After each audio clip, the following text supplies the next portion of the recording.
Good morning दोस्तों, आप सभी का फिर से एक बार मैं स्वागत करता हूं टीम परीक्षा पर, जहां पर मैं कुलदीप सर आप सभी के लिए फिर से एक बार हाजिर हो चुका हूं। और आज से एक नई जंग का आगाज होने वाला है, एक नई जंग शुरू होने वाली है, जहां पर हम पढ़ने वाले हैं किसके बारे में, सीटेट के साइंस के बारे में।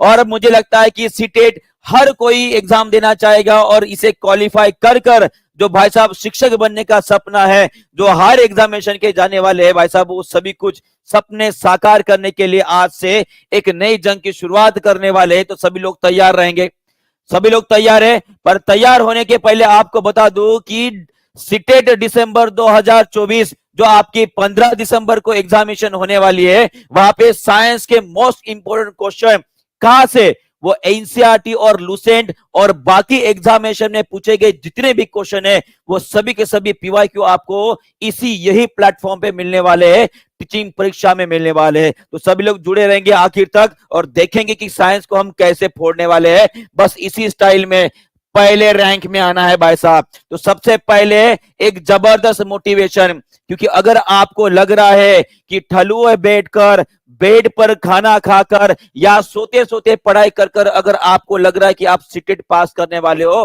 तो ये दिमाग से बात निकाल लो। क्योंकि एक बात जो तथ्य है, जो यूनिवर्सल ट्रूथ है, यही है कि अगर आपको राजा की तरह जीना है तो आपको गुलामों की तरह मेहनत भी करनी पड़ेगी। अगर आपको गुलामों की तरह मेहनत करने की अगर क्षमता है, ताकत है, तभी जाकर इस फॉर्म को फिलअप करना और आगे बढ़ना। पर उनके लिए मैं आपके हमेशा साथ में रहूंगा। तो शुरुआत करते हैं आज के क्वेश्चन को।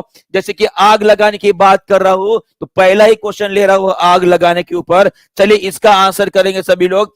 सबसे पहले जितने बच्चे जुड़े हैं सभी एक बार लाइक ठोक देंगे, लाइक ठोक देंगे और शेयर भी कर देंगे, ताकि और बच्चों तक हम पहुंच पाए, है ना जी। चलिए सभी लोग को very very very good morning, बहुत बढ़िया। चलिए सभी लोग इसका आंसर भी करते रहेंगे और आगे आगे बढ़ते भी रहेंगे। फास्ट लाइक ठोकेंगे और आगे भी बढ़ेंगे। बताइए, यहां पे पूछा गया है कि अगर अगर आग लग गई, भाई साहब क्या लग गई, आग लग गई, और आग लगने के बाद आप क्या यूज करोगे, पानी। पर ऐसे कौन सी केस होती है जहां पे आप पानी का इस्तेमाल नहीं कर पाओगे। चलिए, use can not be use, पानी का इस्तेमाल नहीं कर पाओगे। चलिए, क्या इलेक्ट्रिकल फायर रहेगी, मान की बिजली के वजह से लगने वाली आग रहेगी, क्या लकड़ी को लगने वाली आग रहेगी, क्या पेट्रोल के वजह से लगने वाली आग रहेगी, बर्निंग ऑफ पेपर रहेगी। एकदम इजी वाला क्वेश्चन है। आग को बुझाना है, फायर फाइटर को बुलाना है, तो फायर फाइटर क्या करेगा। सिंपल सा आंसर है भाई साहब, आपको पता है लकड़ी के वजह से आग लग गई तो आप पानी इस्तेमाल कर सकते हो, अगर पेपर में आग लग गई तो आप पानी इस्तेमाल कर सकते हो। पर अगर करंट के वजह से आग लगी या आपके पेट्रोल के वजह से आग लगी तो आप पानी का इस्तेमाल नहीं कर सकते हो। पता है क्यों, इसका आंसर कौन कौन कौन बताएगा। चलिए बताइए, इलेक्ट्रिकल फायर के वजह से अगर आग लगती है, माने कि इसका आंसर क्या आएगा, ए और सी आपका आंसर रहेगा, ऑप्शन नंबर बी। और बहुत बहुत बढ़िया, यहाँ पे बहुत सारे लोगों ने सही भी उत्तर दे दिया है। चलिए देखते हैं कि इनमें हम पानी का इस्तेमाल क्यों नहीं कर सकते। देखिए, जब कभी भी इलेक्ट्रिकल फायर लगेगी तो भाई साहब आप किसका इस्तेमाल करोगे, एक तो रेत का इस्तेमाल करोगे, सबसे बड़ा एग्जांपल रहेगा, रेत का इस्तेमाल करो। और भाई साहब जो आपके CO2 होता है इसका इस्तेमाल कर सकते हो, पर इसमें पानी का इस्तेमाल नहीं कर सकते, क्योंकि पानी जो होता है भाई साहब, पानी ये जो होता है गुड कंडक्टर होता है किसका जी, इलेक्ट्रिसिटी का। किसका, इलेक्ट्रिसिटी का। माने कि मैं कौन से पानी की बात कर रहा हूं भाई साहब, ये नल के पानी की बात कर रहा हूं, नल के पानी की बात कर रहा हूं। बिस्लरी का पानी लाकर भाई साहब इसके ऊपर नहीं छिड़क सकते हो। जो 100% प्योर वाटर होता है वो बैड कंडक्टर ऑफ इलेक्ट्रिसिटी होता है, ये आपको ध्यान में रखना है। पर आप जो नल का पानी इस्तेमाल या बोरवेल का पानी इस्तेमाल करते हो वो गुड कंडक्टर होता है। क्यों होता है, क्योंकि इनमें क्षार होते हैं। क्या होते हैं, क्षार होते हैं, नमक होता है भाई साहब। और उसी तरह से पेट्रोल की वजह से आग लगने वाली जो होती है उसमें भी आप पानी का इस्तेमाल नहीं कर सकते हो। पता है क्यों, क्योंकि जो पेट्रोल होता है भाई साहब उसकी डेंसिटी माने कि जो घनत्व होता है वो कम होता है पानी से, कम होता है पानी से। और पानी से कम घनत्व होने के वजह से क्या हो जाएगा, कम घनत्व के वजह से पानी पानी नीचे रह जाएगा और भाई साहब पेट्रोल जो है इसके ऊपर आ जाएगा। माने कि पानी डालोगे भी तो पेट्रोल ऊपर आकर पेट्रोल में आग लग जाएगी। माने कि इसमें भी आप पानी का इस्तेमाल नहीं कर सकते हो। क्लियर है? यहाँ पे इतना समझ में आ गया है। देखिए हम जब हर क्वेश्चन, देखिए सीटेट के एग्जामिनेशन के बारे में अगर दो बातें आपको बताना चाहूंगा। सीटेट में जो आपका स्पेसिफाइड साइंस का सब्जेक्ट होता है वो लगभग 30 मार्क्स के लिए आता है, बराबर है। मैथ साइंस का पेपर होता है पेपर 2 में, उसमें से 30 मार्क्स में से 20 मार्क्स जो होते हैं वो आपके कंसेप्चुअल क्वेश्चंस होते हैं और 10 मार्क आपका पेडागॉजी होता है, बराबर है। इसमें क्लियर है आपको? अब 20 मार्क्स जो है, आपने देखा होगा ये जो क्वेश्चंस आपको दिखाई दे रहे लगने में इजी है, एकदम इजी है, पर कंसेप्चुअल है। कैसे है?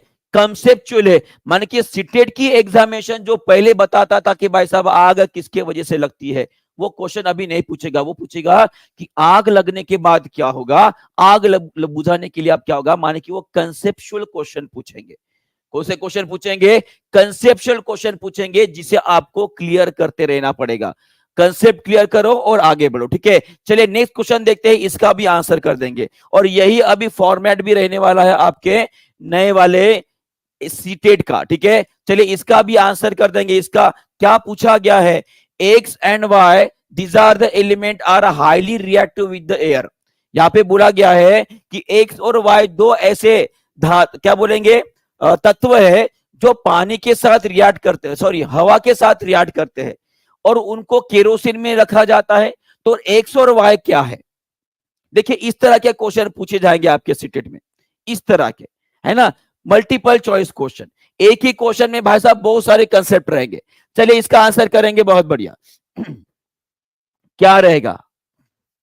क्या रहने वाला है? ए रहेगा, बी रहेगा, सी रहेगा, डी रहेगा। हाँ चलिए बहुत बढ़िया। देखिए पहली बात तो पहला है सोडियम। सोडियम सभी को पता है ये सॉफ्ट होता है।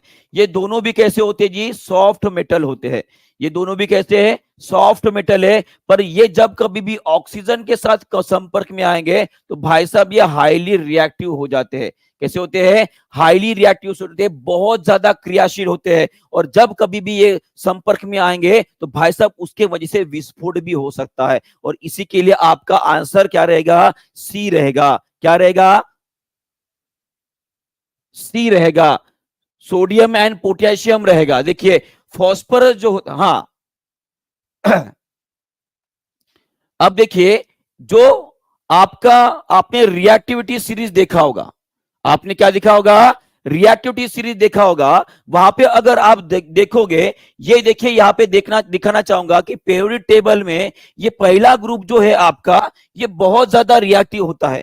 लिथियम हो गया, सोडियम हो गया, पोटेशियम, रुबिडियम, सीसियम और फ्रांसियम, ये सभी के सभी जो एलिमेंट होते हैं ये बहुत ज्यादा रिएक्टिव होते हैं, अनस्टेबल होते हैं।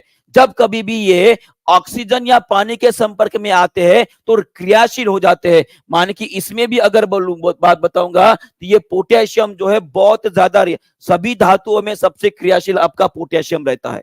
और इसी के तहत अगर मैं इस क्वेश्चन का आंसर बताना चाहूंगा तो यहां पे ऐसे बोला गया है कि सोडियम और पोटेशियम और ये जो एलिमेंट होते हैं जो ग्रुप 1 से बिलोंग करते हैं पीरियोडिक टेबल में, ये हाईली रिएक्टिव होते हैं एटमॉस्फेयर के ऑक्सीजन के साथ, एयर के साथ। और इसीलिए इनको कहां पर रखा जाता है जी? इनको रखा जाता है भाई साहब केरोसिन में। माने कि जो माटी का तेल होता है भाई साहब, माटी का तेल होता है, माटी का तेल जो होता है जिसे हम मट्टी का तेल भी बोलते हैं या केरोसिन बोलेंगे, उस केरोसिन में इनमें वो रखा जाता है। क्यों रखा जाता है?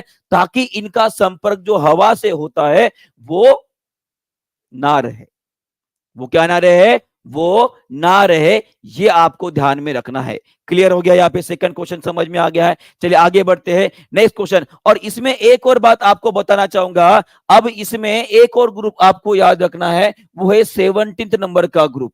कौन सा? 17th नंबर का ग्रुप। इस 17th नंबर को ग्रुप का नाम क्या है? इसे बोला जाता है हैलोजन ग्रुप। क्या बोला जाता है? हैलोजन बोला जाता है। और इस हैलोजन वाले ग्रुप में वो एलिमेंट्स होते हैं भाई साहब जो बहुत ही ज्यादा रिएक्टिव होते हैं। ये सभी के सभी कैसे होते हैं? अधातु होते हैं। और यही अधातु जो है वो सबसे ज्यादा कारक होते हैं, सबसे ज्यादा कारक होते हैं। किसके जी? कारक होते हैं ओजोन डिप्लीशन के। किसके? ओजोन डिप्लीशन के। आपने सुना होगा या देखा होगा या पढ़ा भी होगा, जो CFC होता है भाई साहब, क्लोरोफ्लोरोकार्बन, है ना, यहाँ पे कौन से ग्रुप आया है बताओ, कौन से एलिमेंट आया है? फ्लोरीन आया है, क्लोरीन आया है भाई साहब। ये दो एलिमेंट जो है सबसे घातक है आपके ओजोन के लिए। एक और बात बता देता हूं कि यहाँ पे ये जो क्लोरीन है भाई साहब, ये एक एटम अगर आ गया ना भाई साहब, तो ये लगभग 1 लाख, कितने हैं? 1 लाख O3 के मॉलिक्यूल को खा जाएगा। कितने? 1 लाख मॉलिक्यूल को खा जाएगा। इसीलिए बोला जाता है, और इसीलिए जो भी रेफ्रिजरेंट होते हैं उनमें CFC को बंदी ला गई, पर अभी तक पूरी तरह से नहीं हुआ है। बहुत बढ़िया। और देखिए विनीता जी ने इसकी ट्रिक भी बता दिया, आपको सभी को ध्यान में रखना है। फिर कल बाहर आई आंटी, ठीक है, ये है आपकी ट्रिक, ये है आपकी ट्रिक, ठीक है। हिमांशु जी, आपको अगर कोई प्रॉब्लम आ रहा है कोर्स परचेस करते समय तो आप कॉल कीजिए। अगर कॉल डिस्कनेक्ट हो रहा है या नहीं लग रहा है तो आप एक मैसेज डालकर रखिएगा, वो आपको असिस्ट कर देंगे, ठीक है जी। चलिए बहुत बढ़िया, आगे बढ़ते हैं। नेक्स्ट क्वेश्चन आप सभी के लिए ये रहा, चलिए बताएंगे इसका आंसर क्या रहेगा। ये भी बहुत बढ़िया क्वेश्चन है। चलिए, सीटेट में अगर आपने पूरे के पूरे PYQ कर दिए, पूरे के पूरे PYQ कर दिए, तो मैं आपको बोलना चाहूंगा कि लगभग जो 20 कंसेप्चुअल क्वेश्चन आते हैं, 20 क्वेश्चन को छोड़कर साइंस में तो 20 में से कम 10 क्वेश्चन तो भाई साहब आप ऐसे ही सॉल्व कर लोगे, ऐसे सॉल्व कर लोगे, क्योंकि इसके बाहर नहीं आएगा। माने कि आपने PYQ भी अगर कर लिए पूरी ईमानदारी से, तो भाई साहब आप आराम से पास हो जाओगे, आराम से पास हो जाओगे, ठीक है। ये सीटेट का ही क्वेश्चन पेपर का एनालिसिस बता रहा हूं आपको। और पिछली बार जो क्वेश्चन लिए थे मैंने, सबके सब PYQ थे, और उसमें से भी लगभग बहुत सारे क्वेश्चन जैसे के वैसे एग्जामिनेशन में आए थे। इसीलिए जो दिसंबर 2024 को होने वाली जो आपकी सीटेट के एग्जामिनेशन है, उनमें आपके PYQ का इंपॉर्टेंट बहुत ज्यादा है, ठीक है, बहुत ज्यादा है। चलिए इसका आंसर करेंगे, सभी लोग कर दिए। चलिए, एक सीजन लार्जेस्ट ग्लैंड, देखिए पहले ही सेंटेंस में आपको आंसर मिल जाएगा। हमारे मानव शरीर में सबसे बड़ी अगर कोई ग्रंथि होगी तो आपकी लीवर है, माने कि B और D तो वैसे भी कट हो गया है। क्या हो गया है? B और D वैसे भी कट हो गया है। अब देखिए कभी कभी क्या होता है, कोई क्वेश्चन का आंसर हमें नहीं पता है, उस टाइम पे हम क्या करेंगे? एलिमिनेशन मेथड का इस्तेमाल करेंगे। उसमें ऑप्शन देखेंगे और एक एक को काटते जाएंगे, वही देखो यहाँ पे इस्तेमाल करते हैं। It secretes Y. अब मुझे बताइए लीवर कौन सा जूस सीक्रेट करता है? बाइल जूस सीक्रेट करता है जी, बिल्कुल, यहाँ पे भी बाइल है, यहाँ पे भी बाइल है। Which is stored in Z. अब ये जेड का माने क्या रहेगा? क्या वो पैंक्रियाज में स्टोर करता है? जी नहीं, बाइल जूस पैंक्रियाज में नहीं, गॉल ब्लैडर में स्टोर होता है। तो आपका आंसर ऑप्शन नंबर सी रहेगा। क्या रहेगा? ऑप्शन नंबर सी रहेगा। हमेशा ध्यान में रखिएगा, जो पित्त रस बनता है वो गॉल ब्लैडर नहीं बनाता है, पित्त की थैली नहीं बनाता है। कौन बनाता है? लीवर बनाता है। कौन बनाता है? लीवर देखिए मेरा आवाज बहुत खराब है आज, आपको सुनाई भी दे रहा होगा। जो बच्चे मुझे बार बार सुनते हैं उनको आवाज में डिफरेंस दिखाई दे रहा होगा, फट गया है गला, ठीक है, थोड़ा सा वातावरण जो चेंज हो रहा है उसके वजह से, ठीक है। तो थोड़ा समझने की कोशिश करेंगे। हाँ, ये सी रहेगा आंसर। अब ऐसा क्यों रहेगा इसके बारे में देख लेते। देखिए पित्त की थैली जो होती है भाई साहब, इस तरह की लटकी हुई थी, ये आपका बड़ा वाला लीवर हो गया, ये पित्त की थैली होगी। पित्त की लीवर में बनने वाला जो बाइल जूस होता है वो आपके पित्त की थैली में स्टोर किया जाता है। और ये क्या करता है? एक डट के जरिए, ये जो आपका डुडेनम है, ये आपका पेट का पार्ट है, छोटी आंत का पार्ट है। छोटी आंत, स्मॉल इंटेस्टाइन जिसे बोलेंगे, इस छोटी आंत के जो सी टाइप जो शेप होता है जिसे बोलते हैं हम डुडेनम बोलते हैं। क्या बोलते हैं जी? डुडेनम बोला जाता है। इस डुडेनम में एक नली आती है और उस नली के द्वारा वो यहाँ पे छोड़ा जाता है। अब यहाँ पे वही लिखा है, लीवर जो है रेडिश ब्राउन कलर में होता है। इसका भी आंसर अगर आपको पता है तो मुझे कर देंगे कि लीवर रेडिश ब्राउन कलर में ही क्यों होता है। रेडिश ब्राउन कलर में इसलिए होता है क्योंकि इसमें आयरन को स्टोर किया जाता है। आयरन के तत्व जो होते हैं, लोहे को उनमें स्टोर किया जाता है। और आपको पता है, और आप सभी को पता है कि जो आरबीसी होती है भाई साहब, वहां पे जनरेशन और बाकी चीजें आपके लीवर में होता है। तो यहाँ पे एक बात आपको ध्यान में रखना पड़ेगा कि लीवर लाल रंग का क्यों होता है, क्योंकि उसमें आयरन के तत्व या आयरन को स्टोर किया जाता है। ये लार्जेस्ट ग्लैंड है हमारे। देखिए एक ही क्वेश्चन में बहुत सारे टॉपिक यहाँ पे समझ में आ जाएंगे आपको। लार्जेस्ट माने कि सबसे बड़ी ग्रंथि रहेगी, ये क्या बनाती है, बाइल जूस बनाती है, और जो गॉल ब्लैडर में स्टोर किया जाता है। अब इसमें एक और बात आपको ध्यान में रखना पड़ेगा कि जो एंजाइम्स होते हैं उनके ऊपर भी हमें क्वेश्चन पूछा जाता है। ठीक है, तो यहाँ पे गॉल ब्लैडर में माने कि पित्त की थैली में जो पित्त रस यहाँ पे रखा है, पित्त रस यहाँ पे रखा है, इसका काम कौन सा है? इसका काम ये होता है कि आप खाने में जो फैट खाते हो, जो वसा खाते हो, उसका इमल्सिफिकेशन करता है। अब इमल्सिफिकेशन का मतलब क्या होता है? इमल्सिफिकेशन एक प्रकार की डाइजेशन की ही प्रोसेस होती है। क्या करती है? डाइजेशन की प्रोसेस होती है, जिसमें इमल्सिफाई कर कर इस फैट को कन्वर्ट किया जाता है। किसमें जी? फैटी एसिड में। किसमें? फैटी एसिड में एंड ग्लिसरॉल में। किसमें? ग्लिसरॉल में। ये इतनी बातें आपको ध्यान में रखनी है, इतनी बातें ध्यान में रखनी है। और उसी तरह से यहां पर भी होता है आपका, इसके ऊपर यहाँ पे इस तरह पे पत्ते जैसा स्ट्रक्चर होता है एक ग्रंथि का, जिसका नाम क्या है जी? इसे हम बोलते हैं अग्नाशय। क्या बोलते हैं? अग्नाशय। और अग्नाशय में एक और एंजाइम बनता है जिसका नाम है लाइपेज। जिसका नाम है लाइपेज। सभी लोग कमेंट बॉक्स में लिखते रहेंगे। जितने भी बातें मैं बता रहा हूं वो हर एक बात आपके लिए बड़ा ही इंपॉर्टेंट रहेगी। यहाँ पे होता है आपका अग्नाशय, जिसे हम क्या बोलते हैं जी? क्या बोलते हैं? पैंक्रियाज बोलते हैं। पैंक्रियाज में लाइपेज नाम का एंजाइम निकलता है। वो एंजाइम क्या करता है? ये भी आपके फैट के डाइजेशन में मदद करेगा, फैट के डाइजेशन में मदद करेगा। इसीलिए जब कभी भी जिस तरह से बाइल जूस आपके फैट को इमल्सिफाई करने में मदद करता है, उसके डाइजेशन में मदद करता है। और इसीलिए अगर किसी के गॉल ब्लैडर में यानी पित्त की थैली में अगर स्टोन हो गए भाई साहब, वहां पे अगर छोटे छोटे क्या हो गए, स्टोन पैदा हो गए, तो वो किसके वजह से होते हैं? कोलेस्टेरॉल की वजह से होता है। किसके वजह से? कोलेस्टेरॉल के वजह से होता है। और कोलेस्टेरॉल से बने हुए ये स्टोन जो होते हैं भाई साहब, ये आसानी से जाते नहीं। जब इसका ऑपरेशन किया जाता है उस टाइम डॉक्टर आपको बोलेंगे कि भाई साहब अभी जो है तेल की चीजें खाना बंद कर दो। अगर तेल की चीजें खाओगे तो आपको एसिडिटी हो जाएगी, और इतनी भयानक एसिडिटी होती है कि पेट से लेकर भाई साहब आपके मुंह तक छाले आ जाएंगे। इतनी भयानक। क्लियर हो गया? ये है आपका आंसर। ये क्वेश्चन आपको सबको समझ में आ गया होगा। तो आपका आंसर क्या रहेगा? लीवर जो सबसे बड़ी ग्रंथि है, जिसमें क्या बनता है? बाइल जूस बनता है। और किसमें स्टोर किया जाता है?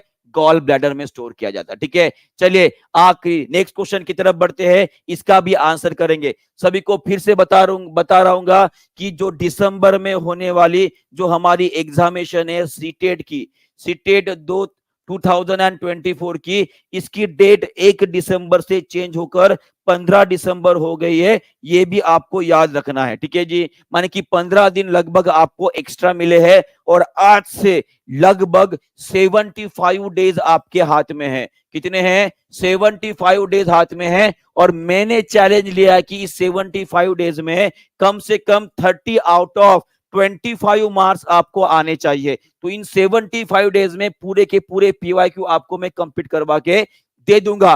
पर क्या आप इस बात के लिए तैयार है? अगर तैयार है तो डेली क्लास करना है। और भाई साहब ये जो समय है आपको सीटेट साइंस के लिए रिजर्व रखना है। ठीक है, सीटेट साइंस के लिए रिजर्व रखना है। चलिए, रिजर्व रखने की बात आ गई तो भाई साहब इसमें क्वेश्चन भी पूछा गया है कि एंडेंजर्ड स्पीसीज जो होती है, जिसमें हम क्या बोलते हैं? संकटापन्न जो प्रजातियां होती है, उनकी जनसंख्या स्थिति डाटा में इंक्लूड किया जाता है। वो कौन से बुक में होता है? उसे बोला जाता है रेड डाटा बुक। क्या बोला जाता है? रेड डाटा बुक माने कि लाल किताब। लाल किताब माने कि वो डिसाइड करती है कि कौन सी प्रजातियां भाई साहब खत्म होने की कगार पर आ चुकी है। क्लियर है? चलिए बहुत बढ़िया, आगे बढ़ते हैं। और आपके एनसीईआरटी का डाटा है, यहाँ पे ऐसा लिखा गया है कि रेड डाटा बुक जो होता है इसमें सिर्फ जानवर ही नहीं, माने कि इसमें इंडेंजर्ड एनिमल और प्लांट्स दोनों भी इनमें स्पेसिफाई होती है। ये आपको याद रखना है। इंडेंजर्ड स्पीसीज का मतलब क्या होता है, जो खत्म होने की कगार पर आ चुके हैं। तो इसमें आपको ध्यान में रखना है कि रेड डाटा बुक में सिर्फ और सिर्फ एनिमल नहीं, प्लांट्स भी होते हैं। क्लियर है जी? चलिए आगे बढ़ते हैं। नेक्स्ट क्वेश्चन आप सभी के लिए रहा, जब सभी लोग इसका भी आंसर कर देंगे। The gastric juice in the stomach of the human being is aided in the digestion of food. चलिए बताइए। यहां पे बोला गया है कि हम मनुष्यों के पेट के अंदर अमाशय में एक रस बनता है जो भोजन के पाचन में सहायता करता है। वो कैसे होता है, उसका नेचर कौन सा होता है? चलिए बताइए। ये एकदम इजी वाला क्वेश्चन है और सभी लोग इसका आंसर भी कर देंगे। चलिए बताइए इसका आंसर क्या रहेगा? क्या वो न्यूट्रल रहेगा, एसिडिक, अल्कलाइन, या बस सब एम्फोटेरिक रहेगा? चलिए बहुत बढ़िया, ये रहेगा आपका एसिडिक रहेगा। कैसे रहेगा जी? एसिडिक माने कि अम्लीय रहता है। अब इसके बारे में थोड़ा जान लेते हैं। आपका अमाशय, ये देखिए किसी किसी बुक में लिखा है कि ये जे शेप का है। हाँ जी बिल्कुल, ये जे शेप का एक ऑर्गन, मस्कुलर ऑर्गन आपके शरीर में है, जिसे हम पेट बोलते हैं। क्या बोलते हैं? पेट बोलते हैं, जो कि लगभग 25 सेंटीमीटर लंबा होता है, जे शेप का होता है। और इसमें क्या होता है? गैस्ट्रिक ग्लैंड्स होती है बहुत सारी। कितनी होती है भाई साहब? वो होती है लगभग मिलियंस में होती है। ठीक है। और इसमें जो बनता है वो आपका HCl बनता है, पेप्सिन बनता है, और भाई साहब लाइपेज भी बनता है। और ये सभी के सभी जो है ये बनाते हैं आपका गैस्ट्रिक जूस। इसे ही कंबाइनली क्या बोला जाता है? गैस्ट्रिक जूस बोला जाता है। और ये गैस्ट्रिक जूस जो बन रहा है, आपका अमाशय का रस जो बन रहा है, इसमें मुख्यतः अगर सबसे बड़ा रोल किसी का होगा तो हाइड्रोक्लोरिक एसिड का होता है। यह हाइड्रोक्लोरिक एसिड आपके पेट में बनने वाला एक एसिड है जिसका पीएच मान 1.5 से लेकर 3.5 के बीच में होता है। कितना होता है? 1.5 से लेकर 3.5 के बीच में होता है। और आप ही मुझे बताइए, अगर पीएच आपका 7 से अगर कम होगा तो उसे आप क्या बोलोगे? अम्लीय बोलोगे या क्षारीय बोलोगे? जी बिल्कुल, ये कैसा है? आपका एसिडिक होता है। कैसे होता है? एसिडिक होता है। और आपके पेट में बनने वाला ये जो एसिड है, इसके दो काम होते हैं। इसके दो काम होते हैं। इसके दो काम कौन कौन से? पहली बात तो आपको ध्यान में रखना है कि यहां पे बनने वाला जो एसिड होता है HCl, ये पहला काम ये करेगा कि खाने के साथ जाने वाले, खाने के साथ जो बैक्टीरिया जाते हैं, जो कीटाणु जाते हैं, जो जीवाणु जाते हैं भाई साहब, इनको मारने का पहले काम करेगा। क्योंकि उस एसिडिक इन्वायरमेंट में ये जिंदा नहीं रह पाएंगे, उनको मार देंगे। और उसी तरह से ये HCl क्या करता है? पेप्सिनोजेन और पेप्सिनोजेन ये एक प्रकार का एंजाइम होता है जो एक्टिव नहीं होता है, माने कि ये डीएक्टिव होता है, सोया हुआ होता है। और इसे जो है HCl के संपर्क में आने के बाद ये पेप्सिन में कन्वर्ट हो जाता है। ये भी आपको ध्यान में रखना है, माने कि जो एंजाइम्स सोए हुए हैं, अगर कोई सोया हुआ आदमी है तो वो कोई काम नहीं कर पाता, काम कर पाएगा, नहीं कर पाएगा। उसी तरह से ये पेप्सिनोजेन जो होता है ये डीएक्टिव होता है, माने कि एक्टिव नहीं होता है। जब ये HCl के संपर्क में आ जाएगा तो भाई साहब ये पेप्सिन बन जाता है। और पेप्सिन क्या करता है? ये एक्टिव है। ये क्या है? एक्टिव एंजाइम है, माने कि ये बहुत ज्यादा क्रियाशील होता है। और ये क्या करेगा? आपके खाने में मौजूद जो प्रोटीन होता है भाई साहब, उसे डाइजेस्ट करने में मदद करेगा। क्या करेगा? डाइजेस्ट करने में मदद करता है। माने कि HCl यहाँ पे दो काम कर रहा है। कौन सा? आप खाने के साथ जो कीटाणु खा रहे हो उसे मारने का काम कर रहा है, और साथ में दूसरा काम ये कर रहा है कि वहां पे खाने में मौजूद जो इनएक्टिव एंजाइम्स होते हैं उनको एक्टिव करने का काम कर रहा है। क्लियर हो गया? यहाँ पे क्लियर हो गया है? चलिए आगे बढ़ते हैं। नेक्स्ट क्वेश्चन आप सभी के लिए रहा।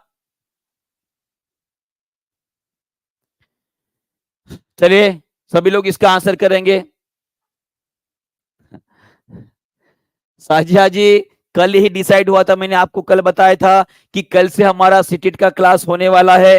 तो देर ना करते हुए बराबर 75 डेज जो बाकी है, 75 डेज का चैलेंज हमने एक्सेप्ट किया है। हम टीचिंग परीक्षा वालों ने सीटेट के लिए 75 डेज का चैलेंज एक्सेप्ट किया है और इसी के वजह से एग्जैक्टली 75 डेज पहले आपके क्लासेस भी शुरू कर दिए हैं ताकि आप और जोरों से और शोरों से पढ़ाई कर सको। ठीक है, चलिए इसका आंसर करेंगे सभी लोग। इसका आंसर क्या रहेगा? The metal P displace the metal Q. यहां पे बोला गया है कि पी जो है वो क्यू को डिस्प्लेस करेगा और बट ये डिस्प्लेस नहीं कर पाता है आर को। देखिए एकदम सिंपल सा क्वेश्चन है। जस्ट इमेजिन कीजिएगा, इमेजिन कीजिएगा ये पहला, ये दूसरा और ये भाई साहब तीसरा। ये क्या है जी? ये 3 बंदर बैठे हुए हैं। ठीक है, ये बहुत ताकतवर है, बहुत ताकतवर है और मैं गया और भाई साहब इनको उंगली कर रहा हूं। क्या कर रहा हूं? उंगली कर रहा हूं। अबे उठ, ये मान लेते ए है, ये बी है और ये सी है। अब मुझे बताइए, मैं ठहरा साधारण सा आदमी, विज्ञान पढ़ाने वाला, ठीक है, ना ही ज्यादा ताकत है ना ही कभी जिम लगा है ना। अब मुझे बताइए, ये ताकतवर जो बंदर यहाँ पे बैठा है, ठीक है, गांधी जी के 3 बंदर समझ लीजिए, इसको जाके मैं उंगली करूंगा तो भाई साहब ये थोड़ा हट भी जाएगा क्योंकि ये ज्यादा ताकतवर नहीं, कमजोर है, मुझे बड़ा देखकर भाई साहब ये हट भी जाएगा। पर ये जो है, क्या ये हट पाएगा? क्या ये हट पाएगा? नहीं हटेगा भाई साहब। ऐसे दांत दिखाएगा और भाई साहब एक झापड़ लगा देगा। पता है क्यों?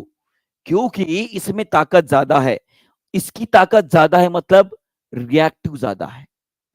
ताकत ज्यादा है मतलब ये ज्यादा रिएक्टिव है। आपने ये रिएक्टिविटी सीरीज आपने पढ़ा होगा, बराबर है। यहाँ पे सबसे ज्यादा रिएक्टिव कौन होता है? पोटेशियम होता है, बराबर है। और सबसे कम रिएक्टिव भाई साहब जो आपके इनर्ट एलिमेंट होते हैं, जैसे प्लैटिनम हो गया, गोल्ड हो गया, सिल्वर हो गया।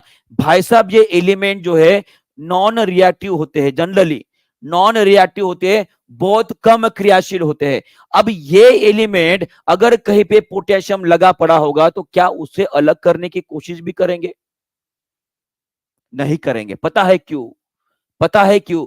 क्योंकि हमेशा कम रिएक्टिव एलिमेंट को ज्यादा रिएक्टिव एलिमेंट डिस्प्लेस करता है।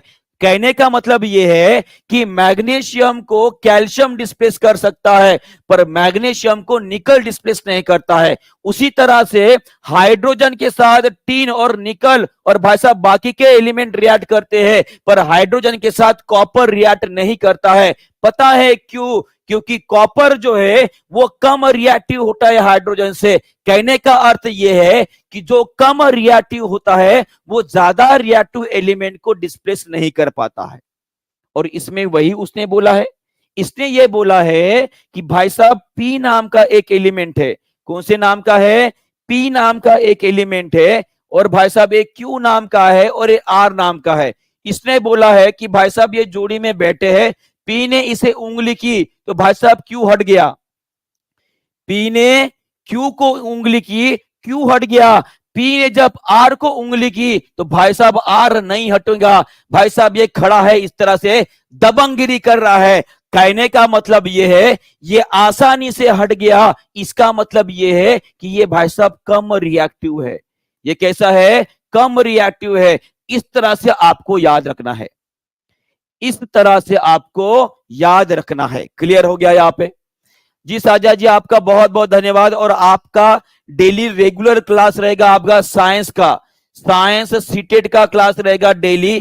कितने बजे रहेगा जी? वो 10 बजे रहेगा डेली मॉर्निंग में। ठीक है, तो डेली आना है, डेली पढ़ाई करना है और अपने कंसेप्ट क्लियर करना है। और यहाँ पे पूछा गया कि सबसे कम रिएक्टिव कौन है। अब मुझे बताइए, पी ने उंगली की आर को, आर हटा नहीं, पी ने उंगली की क्यू को तो ये हट गया, तो सबसे कम रिएक्टिव कौन हो गया? आपका आंसर रहेगा क्यू रहेगा। क्या रहेगा? क्यू रहेगा। सबको समझ में आया क्या? सबको समझ में आया है? एक बार प्लीज हाथ ऊपर करके बता देंगे कि सर हमें ये कंसेप्ट समझ में आ गया है। देखिए सीटेट में कंसेप्चुअल क्वेश्चन आते हैं, ऐसे आलतू फालतू क्वेश्चन नहीं आते। ठीक है, वो कभी नहीं बोलेगा कि भाई साहब ऐसा क्यों हुआ है। नहीं, ऐसा होने का कारण क्या है और ऐसा ही क्यों हुआ है, ये इसका कंसेप्ट रहेगा। बहुत बढ़िया, समझ में आया है तो एक बार लाइक भी ठोक देंगे और आगे बढ़ेंगे। ये क्लियर हो गया सभी को? बहुत बढ़िया, आगे बढ़ते हैं। ये रिएक्टिविटी सीरीज भी आपको याद रखनी है, याद रखनी है। क्लियर है? चलिए बहुत बढ़िया। आगे नेक्स्ट क्वेश्चन आप सभी के लिए, चलिए इसका भी आंसर कर देंगे। यहाँ पे बोला गया है कि एक हरा भरा क्यूब है, एक हरा भरा क्या है जी, घन है भाई साहब, उसका साइड जो है 25 सेंटीमीटर है, माने कि पहला क्यूब है, ये पहला क्यूब है, हरा भरा बोला तो हरा ही निकाल लेंगे, है ना। क्वेश्चन को अच्छे से पढ़ेंगे तब तक। ये हरा भरा क्यूब है, ठीक है, इसकी साइड आपको 0.25 सेंटीमीटर दिया गया है। दूसरा रेड क्यूब है, उसकी साइड 0.35 है, ये थोड़ा सा इससे बड़ा है, ये थोड़ा सा उससे बड़ा है, जिसकी साइड कितनी है, 0.35 है। और चौथा है येलो कलर का, जिसकी साइड सबसे बड़ी है, माने कि 0.5 है। ये रहा क्यूब तीसरे नंबर का, येलो रंग का, ठीक है। यहां पे जो बोला गया कि उसका 0.5 है, कितना है, 0.5 है। अब मुझे बताइए किसके वजह से ज्यादा प्रेशर लगेगा, जबकि सबका मास समान है, सबका मास कैसा है, द्रव्यमान समान है। अब बताओ भाई साहब इसका आंसर, चलिए देखते हैं कौन इसका उत्तर करता है। प्रेशर का फार्मूला जिसे पता है भाई साहब वो आंसर कर देगा, प्रेशर का जिसका फार्मूला पता है वो आंसर कर देगा। सिंपल सी बात है, प्रेशर जो होता है भाई साहब फोर्स डिवाइड बाय एरिया होता है, फोर्स डिवाइड बाय एरिया होता है। यहाँ पे फोर्स जो दिया है वो m इंटू जी दिया है डिवाइड बाय एरिया, माने कि अगर सिंपल सी बात आपको बताओ भाई साहब, तो यहाँ पे इस तरह से दिया है कि इस तरह से दिया है, ये कोई क्यूब आपको दिया है, इस तरह से क्यूब है, घन है, और इसका जो नीचे का सरफेस का एरिया है मान लेते टेबल के ऊपर रखा है, ठीक है। तो ये क्या करेगा, नीचे फोर्स लगाएगा, नीचे फोर्स लगाएगा, इसका मास कितना दिया आपको, द्रव्यमान m दिया है, तो फोर्स कितना लगने वाला है, m इंटू जी लगेगा। अब सबका मास समान होने की वजह से लगने वाला फोर्स सबका समान है, माने कि प्रेशर जो है, जो फोर्स डिवाइड बाय एरिया होता है, यहाँ पे फोर्स आपका कांस्टेंट हो गया, माने कि प्रेशर जो है आपके व्युत्क्रमानुपात में है, किसके साथ, एरिया के साथ, माने कि जिसका एरिया ज्यादा उसका प्रेशर कम। फिर से बता रहा हूं, जिसका एरिया ज्यादा उसका प्रेशर कम, जिसका एरिया कम उसका प्रेशर ज्यादा। अब मुझे बताइए, ये अगर आपको समझ में आ गया है, प्रेशर अगर ज्यादा रहेगा कब रहेगा, जब एरिया आपका कम रहेगा, ठीक है। ये वाला कंसेप्ट अगर लगा रहे हो, अब मुझे बताओ ग्रीन, लाल या येलो, किसका एरिया सबसे कम रहेगा। जो टेबल के ऊपर आप रखे हो ना भाई साहब, किसका रहेगा सबसे कम, किसका रहेगा, बहुत बढ़िया, किसका रहेगा जी, हरे वाले का रहेगा, यही आपका आंसर रहेगा। कहा गया हरा, ये रहा हरा, सबको समझ में आया है। और अगर पूछा जाता सबसे कम किसका होता, तो अगर पूछा जाता सबसे कम प्रेशर किसका होता, तो सबसे कम आपके येलो का रहता, सबसे कम किसका रहता, येलो वाले का रहता। ये आपको याद रखना है। क्लियर है, यहाँ पे इतना समझ में आ गया है, बहुत बढ़िया जी, ठीक है। चलिए आगे बढ़ते हैं, आगे बढ़ते हैं, नेक्स्ट क्वेश्चन लेते हैं। चलिए इसका आंसर करेंगे सभी लोग।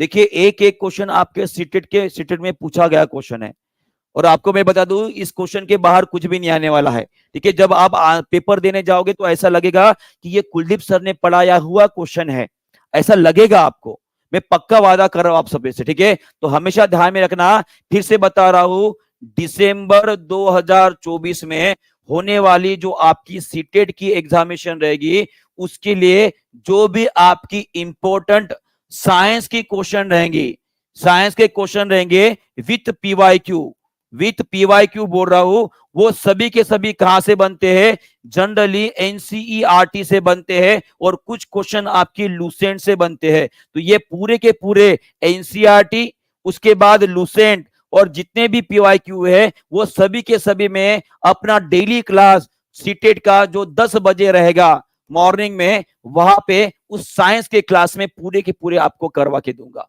ठीक है जी। क्लियर है, चलिए इसका आंसर कर देंगे। X is a vitamin which is fat soluble, ये तो एकदम इजी वाला क्वेश्चन है, एक्स फैट सोलुबल बोल दिया है, ठीक है। तो यहाँ पे पहली बात तो आपको ध्यान में रखना पड़ेगा कि फैट सोलुबल विटामिन कौन कौन से होते हैं। एक वर्ड हमेशा ध्यान में रखिएगा, कीड़ा। कीड़ा, कीड़े का मतलब क्या है, कीड़ा जो कि तेल पीता है, कीड़ा जो कि तेल पीता है, माने कि विटामिन के, विटामिन ई, विटामिन डी और विटामिन ए, ये 4 विटामिन जो है फैट सोलुबल है। अब यहां इसमें से देख लिए भाई साहब कहां कहां पे आपको मिल रहा है, सभी में आपके एक्स जो है समान दिए है। Which helps in keeping the skin and I, भाई साहब आंख बोल दिया, क्या बोल दिया, आंख बोल दिया। आंख बोल दिया तो समझ जाना भाई साहब वो कौन सा विटामिन रहेगा, विटामिन ए रहेगा। क्या रहेगा, विटामिन ए रहेगा। तो भाई साहब मुझे बताएंगे कि विटामिन ए आपको कहां पे मिलता है।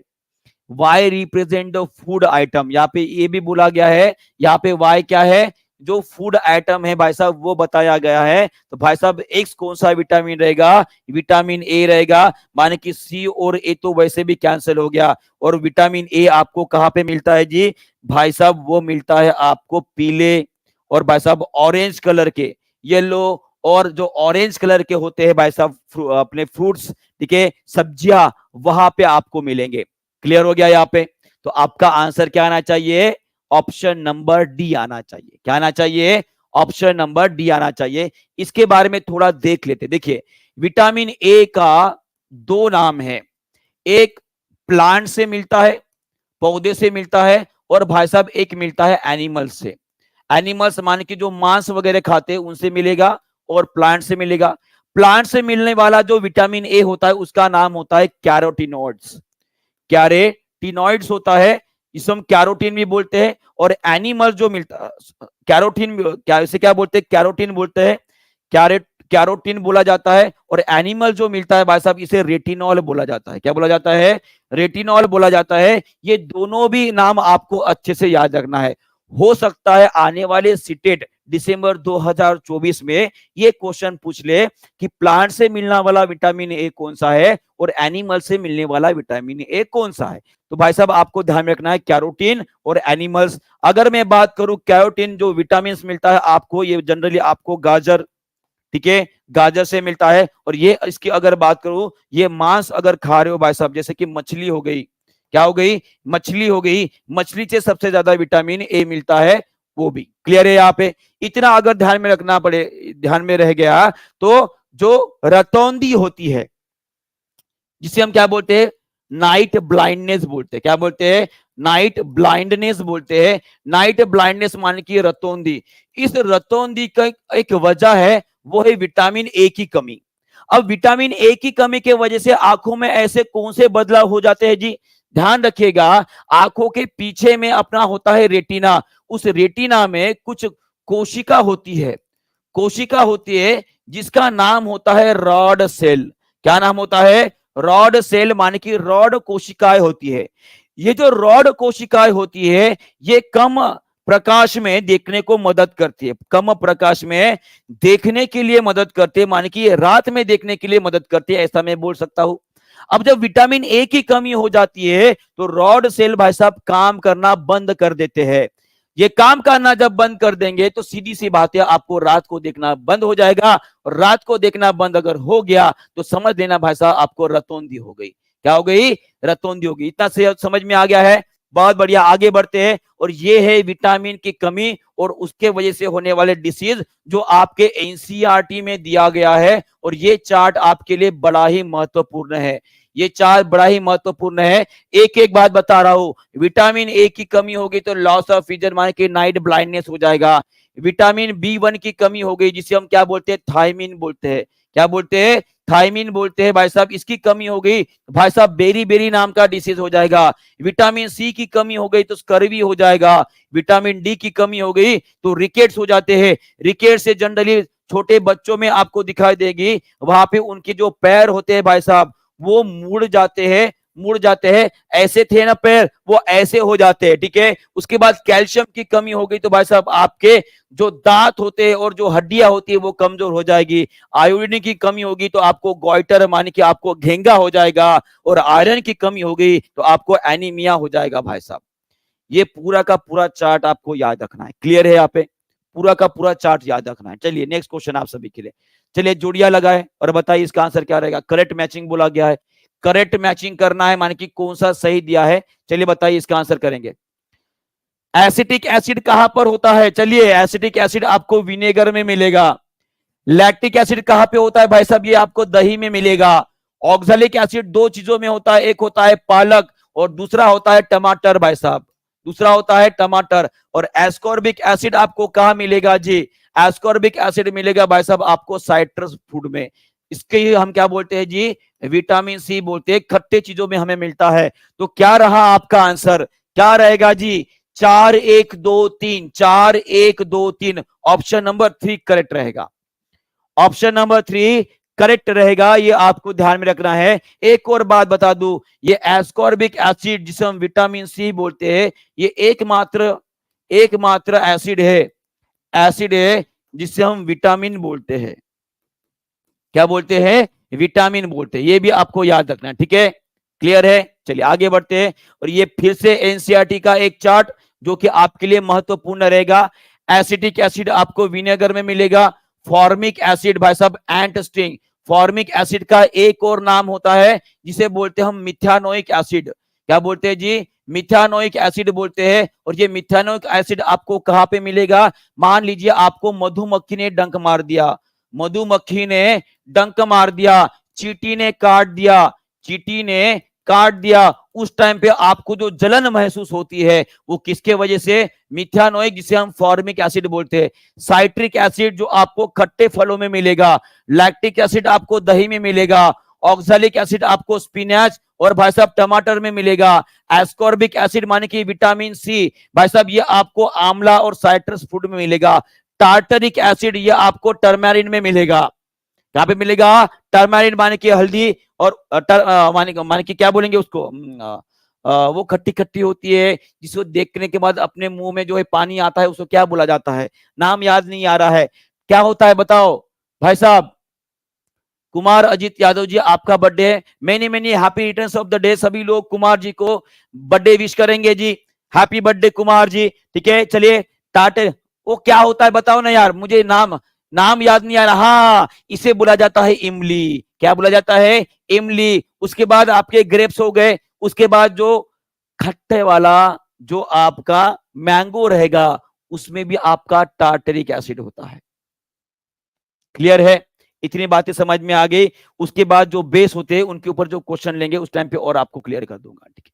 चलिए नेक्स्ट क्वेश्चन आप सभी के लिए, इसका भी आंसर कर देंगे सभी लोग। जल्दी जल्दी बताइए इसका आंसर क्या रहने वाला है। Identify the source of energy from the given feature A and B. यहां पे बोला गया है कि कौन सा सोर्स है। पहला ऑप्शन ये है कि it is a conventional source, माने कि ये एक परंपरागत ऊर्जा का स्रोत है।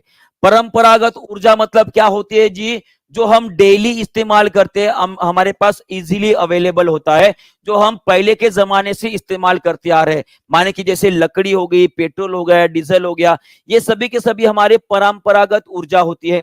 और उसी तरह से this source of energy is release when the crude oil is brought to the surface. माने कि जब क्रूड ऑयल माने कि जो पेट्रोलियम पदार्थ है उसे निकलते समय वहां से वो गैस रिलीज होती है, ऐसा बोला गया है। चलिए बताएंगे इसका आंसर क्या है, और इसका आंसर सभी को पता भी रहेगा। Happy birthday to you Kumar Ajit Yadav ji, बहुत बढ़िया दिन है। सीटेड के एग्जैक्टली 75 डेज पहले आपका बर्थडे आया है, हम हमेशा याद रखेंगे। बहुत बढ़िया। इसका आंसर रहेगा आपका नेचुरल गैस, इसे हम बोलेंगे प्राकृतिक गैस। क्या बोलेंगे?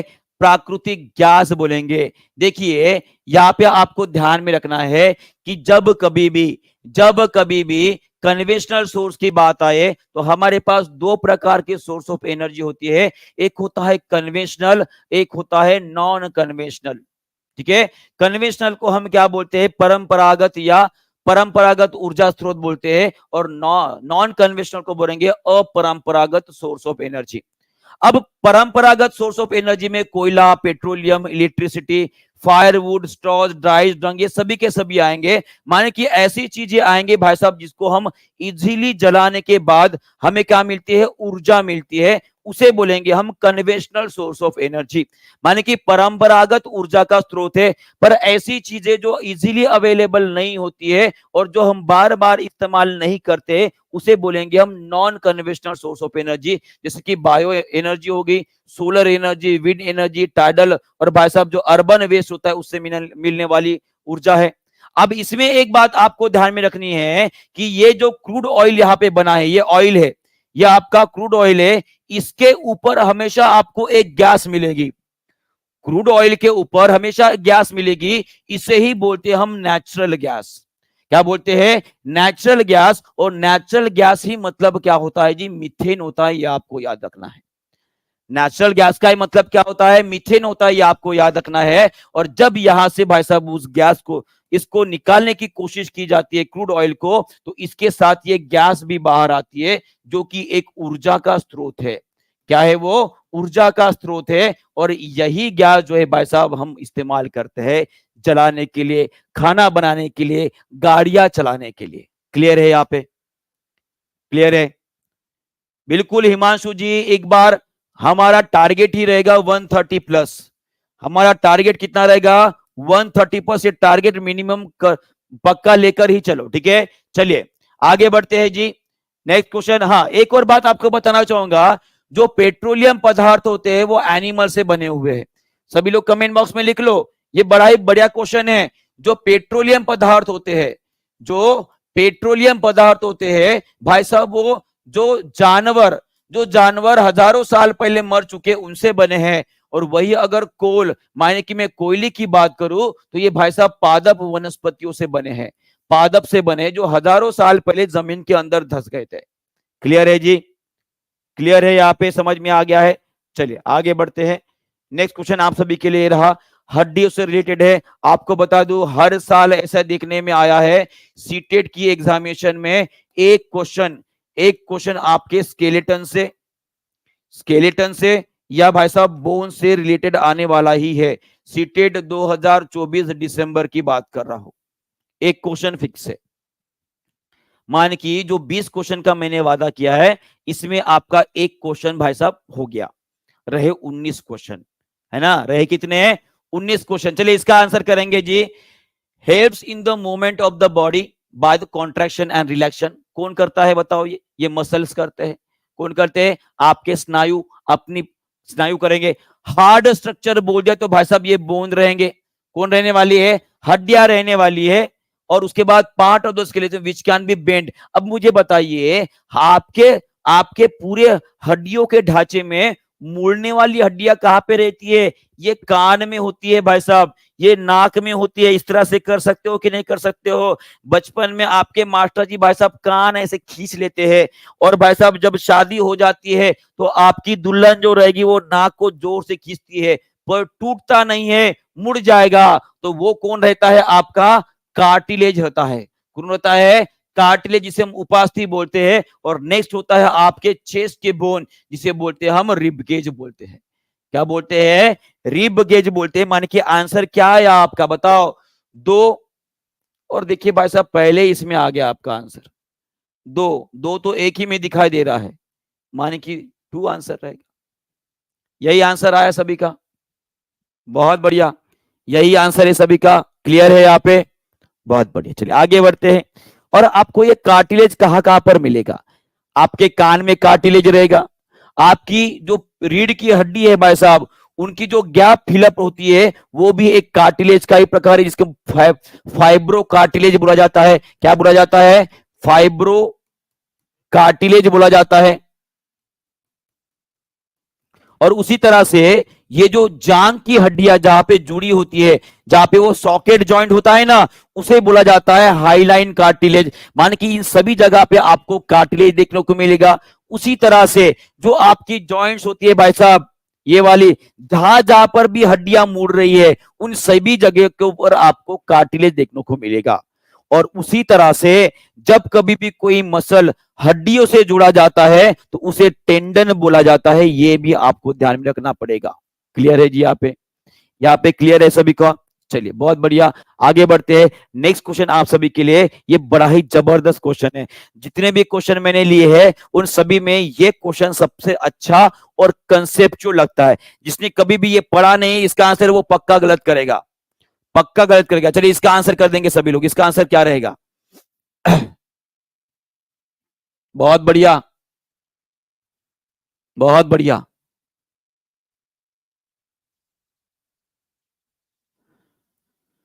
देखिए, ऑल मेटल्स आर सॉलिड, ये गलत बात है। गलत क्यों है? क्योंकि आपने पारे के बारे में सुना होगा, मर्क्यूरी के बारे में सुना होगा। मर्क्यूरी एक धातु है, धातु है, और वो लिक्विड के रूप में होता है। ऑल मेटल्स आर हार्ड, यही स्टेटमेंट आपको गलत भी कर देगा, क्योंकि अभी अभी हमने देखा जो सोडियम नाम का धातु होता है भाई साहब, ये सॉफ्ट होता है। कैसे होता है? सॉफ्ट होता है। और ये सोडियम को हम चाकू से काट सकते हैं। किससे काट सकते हैं?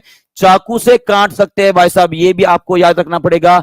All metals are gases. अब ये बताइए, all non metals are gases माने कि जितने भी अधातु है सभी के सभी गैसेस के रूप में रहते हैं। ये भी गलत स्टेटमेंट होगा। बताए क्यों? क्योंकि ब्रोमीन नाम की जो गैस होती है भाई साहब, गैस नहीं बोलूंगा, ये जो अधातु होती है भाई साहब, ये अधातु नॉर्मल टेम्परेचर के ऊपर आपको लिक्विड के रूप में मिलेगा।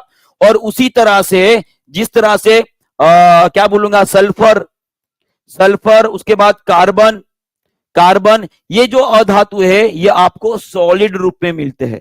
कौन से रूप में मिलते हैं? सॉलिड माने कि घन रूप में मिलेंगे। तो रहा कहा भाई साहब, आपका ऑप्शन नंबर 4 जो है यही आपका सही रहेगा। और नॉन मेटल्स आर डक्टाइल, ये आपका गलत स्टेटमेंट है। सॉरी, क्या है? सही स्टेटमेंट है। ऊपर के तीनों क्या रहेंगे? आपके गलत स्टेटमेंट रहेंगे। क्लियर है? यहाँ पे इतना क्लियर हो गया है?